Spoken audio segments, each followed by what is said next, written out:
وسلام يا هريو شبله يقولك اللي ترى دمانتين انت كدب waxay ahayd maalin April 20 July oo ku aadan caaw kale biyo kale gudumihii dhintay ilaa yawm xaru saacad amaan Umar Usman yirisu ayaa wuxuu soo wacay haween isla caaw ay ku dadka caaw kala shaqay iyo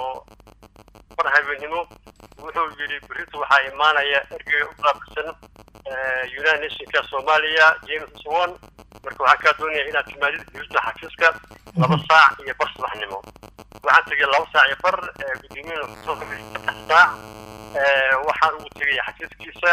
wuxuu ugu wargeliyay inuu imaanayo saac kadib James Swan loo baahan yahay inaan soo dhaweyno kadibna aan shir kooban aan la qaadano inta kadib waxaa soo galay James Swan waxaan ku qaabilnay marka hore xafiiskayga oo lahaa meel weyn ee dadka isku yimaadeen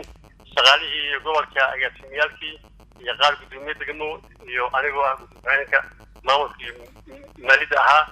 iyo maayarkii dhintay shiraan qaadanay kadibna waxaan nimid xafiiskii maayarka Cabdiraxmaan in yar kadibna waxaan siinay hoolkii shirka warbixin ayuu naga siinayay macnaha aan siinay xaaladaha Soomaaliya iyo gobolka Banaadir iyo shaqaalaha amniga nabadgelyada shaqaalaha wax walba ayuu naga waraysan inta kadib 4 saac iyo bar 5 saac markay taas subaxnimo ayuu naga tagay Swan James Swan oo aad xadiiskiisa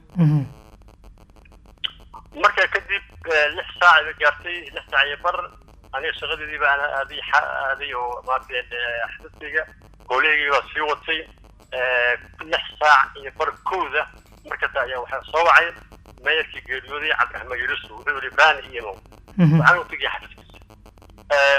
wuxuu sheegay in macnaha uu aaday mas'uuliyadda mawlaca uu sheegay inuu aadayo oo qado ku leeyahay ana wuxuu diray marka oo shaqada ma ku maqnaa wuxuu aaday mawlaca macluul buu ahaa wuxuu soo wacay kood iyo barka labada shaqadii aan ku diray xageeda marasha waxaan ku gudoomiyay waxaan sugayaa wali ninkii odaga aad idastay uu imaanaya sida awgeed wuxuu sug markii aad shaqada aad soo dhamayso soo wax hadii aan si jooga xafiiska ugu kale hadii aad si tahdane ka bax caawa 2 saac igu moo gurisada waan dahay 6 saac baan galay xogaa waan wacay wuxuu yiri ka bax caawa badana caawa 2 saac waagar waxaan tagay hotel aan deganaa anigu markaa oo ku cusbaa waxaan shaqeynayay muddo 2 bil ah waxaan la magacaabay 24 May waxaan ku dhacay 24 July hotelkan deganaa baan ayaan joogay waxa lagu soo qaracay albaabka waxa la yiri qaxba dhacay waxa daawaca maayarkii waxa la gudoomiyaha degmada Shangaani waxa la gudoomiyaha degmada Cabdiraasiis waxa daawaca gudoomiyaha degmada Warta Nabada waxay sheegeen arrimo aad runtii u naxdin iyo murugo badan markii baan caraday waxaan tagay Digfair Ordigan Hospital ex Digfair oo markaa uu joogay runtii maayarkii hore oo daawaca oo runtii aan mir lahayn waxaa soo booqday daawacyadii kale waxaan tagay gudoomiyaha degmada Ordigley oo daawaca waxaan u tagay agaasimayaal kale oo ayna daawaca waxaan u tagay gudoomiyaha ku-xigeenkii kaxada waxaan u tagay xogayihii xafiiska xogayaha oo la jira caaqil runtii dad aad u badan oo aan saaxiibanahay aan asxaabnahay oo runtii muddadii aan joogay aan shaqo wadaag ahayn ayaa dib ku dhacay qaarna ay daawac ahaayeen qaarna ay geeriyoodeen waxaad noqotay ku-simihii gudoomiyaha gobolka maadaama gudoomiyuhu dhaawacmay kadib sideed u waday shaqadii oo aad u sii maareysay dhacday in lagu gudbo oo xaaladda si caadi ah lagu soo celsho maalinkaas arbacii heeday khamiista subaxeedii waxaa timid diyaarad oo ka timid wadanka Qatar dhaawaci baa la saaray maqribadii baan dirnay marka waxaa ila soo xiriiray madaxda dawladda waxay leedahay gobolka ahna magaalada waa adiga hawsha sii wad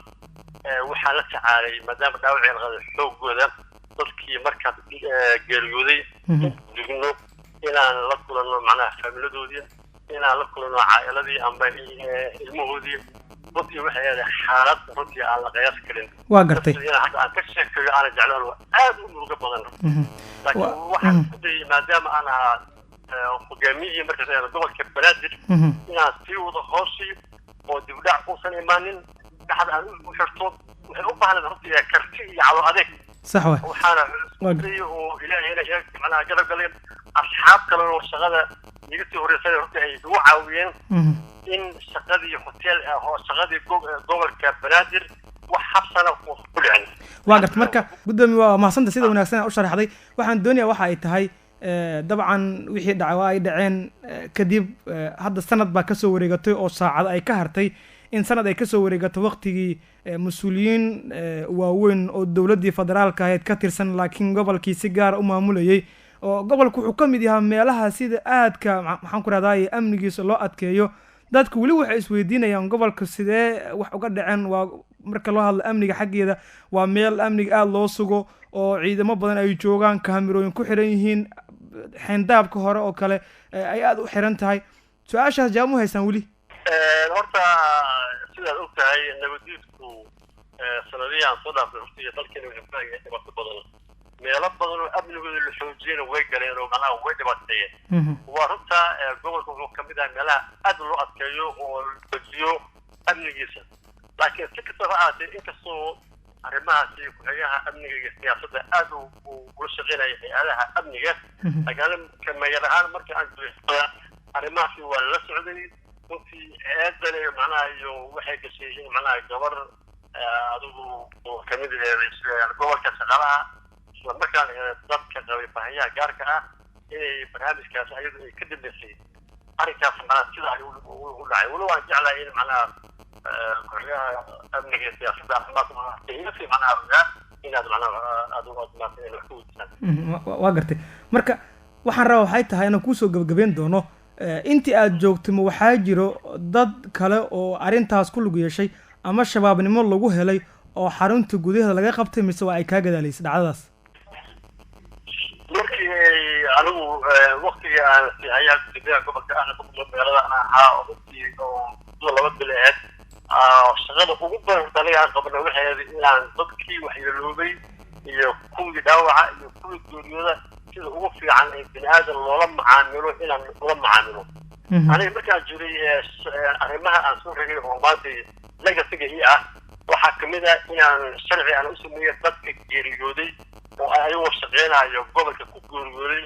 in la siiyo lacag diig ah oo gaarayso $3,000 waxaa kaloo aan sharciyey oo aan fikirata aan kusoo saareen in dadka dhintay ilmahooda mushaarka ay qaadan jireen aana laga jarin sababtoo ah dadku waa bini aadan markay nool yihiin in la isticmaalo markay geeriyooda macnaha la iloobo aniga waxyaalaha macnaha idibaayo amboodo aqoon damirkiga dadnimo diidayo macnaha ayay ahayd dhacdadaas markii dhacday muddo kadib waxaa dhacday in markii la magacaabay meerka cusbaa laakiin uusan la wareegin waana weli aniga siihayaha gudoomiyaha gobolka banaadir aan sii ahaa ayaa maalin waxaa shiriyay guddiga xil wareejinta ah anigoo shirki ku jirna ayaa waxaa loo soo galay taliyaha booliska gobolka banaadir waa gartay markuu soo galay nin kamida dadkii aniga aan la shiray markaan ahaa ayaa ku-xigeenka shaqada ee shaqaalaha ayuu wuxuu yidhi waxaa soo galay macnaha len ninka waxaan rabaa inaan macnaha wax weydiiyo aan su-aalo weydiiyo ogow sidaa taane sharciga haddii macnaha qofka muwaadinka oo nin ciidan ku yimaado weliba taliya ah ku yidhaahdo ninka waxaan rabaa inaad baarto xaqan uu leeyahay macnaha in la baaro haddii lagu waayo dembigana soo daayo haddii lagu helana macnaha waajibaadka iyo shuruucda in la marsiiyo marka ninkii waa la baaray kulley arrimahaas baa lagu eedeeyo baa la yidhi kadibna in la xukumaa maqlay cid kaloo shabaaba runtii oo gobolka joogtay iyo dacyado badan ma jiraan oo gobolka waa laga buuxay oo shabaaba ka buuxay oo waxaa ka dhacay laakiin waxaa baskinay macnaha qof kastaba inaan dib loo baaro oo ay keento xildhibaankeedii oo ay keento nabdoonkeedii markii wixii ay dhaceen dadki inaan kala marno marka ma jirin cid kale runtii aniga xataa aan ogahay shaqaynimo maaha way ugu dambeyn marka su'aasha ugu dambaysa waxay tahay anoo ku mahad celinaya gudoomiye Ibrahim Dheere sidee loo maariyay kiiskan bay kula tahay ma sidii ugu habooneed baa loo maariyay waqtigan hadda la joogo oo in dadkii ku lug lahaa dhacdadaasi gacanta lagu soo dhigay mise waxay kula tahay in weli aanan la maareen oo ay qabyo tahay oo weli aysan waxba isku toosanayn kulli qof walba aragti gooniya iyo cabir gooniya macnaha ayuu leeyahay marka aniga shakhsiyan aan ka jawaabo waxaan aaminsanahay sida ugu wanaagsaneed oo loo maareeyo oo loo baari karo oo macnaha proper investigation si dhab ah in la baaro loo baaro in la barsiiyo ayaan aaminsanahay laakiin gudoomiye aan ka dhex galo magaalada aan maayarkii gobolka dad gaalay afar mari ay degiin macnaha waxa kulayay dhibka gaalay مسألة هذه نفسها الدولة وعم كله يعني هجرسويه ما كردون لكن كردون إلا بارستين حاول عينه يا كذب بيه ماذا أعين كذب ليه معناها دي مثلا مقابو مثل على حبع سلال لكن قدومي هذا سؤالان aad sheegtay oo yaa ka dambeeyay meeqay ahaayeen sidee ku dhacday yaa u fuuday inay gudaha soo galaan yaa damiinta gabadh isqarxisay intaas wali jawaab ma loo helin Soomaa waxaan u maleynayaa barlamaanka waxaan ku yiri dadkii calaamad ka dambeeyay oo markii kamera laga baaray gudaha ay yimaadeen arrinta ay dhacday kadib baaritaan dhab ah ayaa la sameeyay oo anagu gacan ay nuusinayay ciidamada gudda booliska ana waadaxa ayaa loo baahay waxaan ku yiri waxay gashay gabar baahiyaha gaarka qabta inay qaraxas mana iyaduna